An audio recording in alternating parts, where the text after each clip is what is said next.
Back at TD Garden, Josue Pavon here, Jimmy Toscano. Jimmy, you know, we talked about Josue. Jason Tatum's shooting. We talk about how he's 19 years old.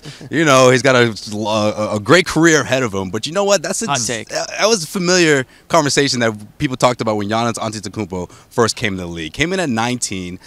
He's what, in year 4 now, year 5? I mean, obviously two different players. Not year 5. I mean, they're two different players, Jimmy, but at the same time, I feel like Jason Tatum could be on the same path as Antetokounmpo in terms of being one of the premier front court guys in the NBA. What do you think about that? I think he is year 5. I was just throwing over it in my head. Okay, I'll say this about the comparison. Why I don't think you can compare the two like rookie years, because think of it like this.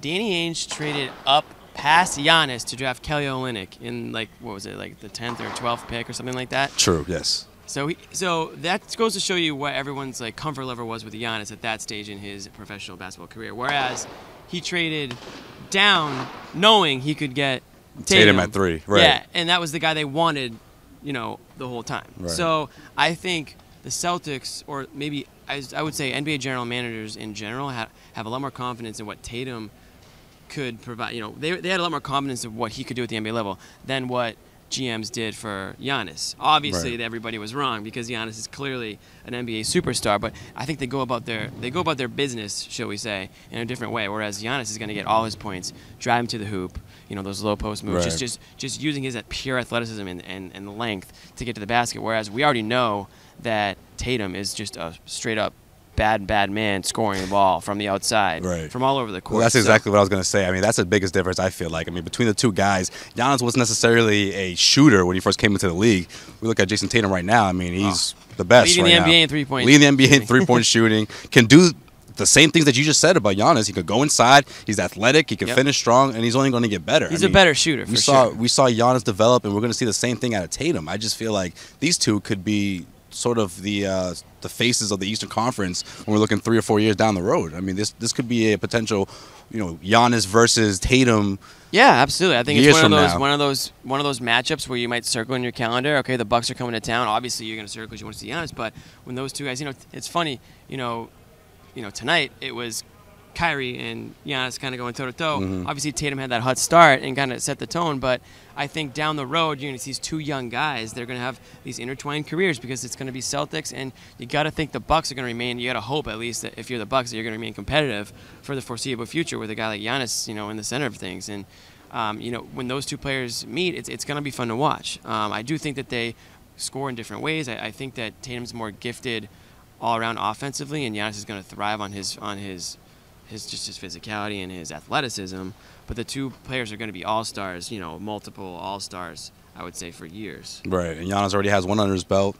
Probably going to get another one. Safe to say, come February, he'll be selected for another all-star team, while Jason Tatum is probably going to be displaying himself in that rookie challenge come February. But that's still way down the road, Jimmy. We still got plenty of basketball left. That's going to do it for us, this edition of the Garden Report. Real quick, actually. What's up? Before we do it, what you got? We should talk about, real quick, what Brad said about Tatum.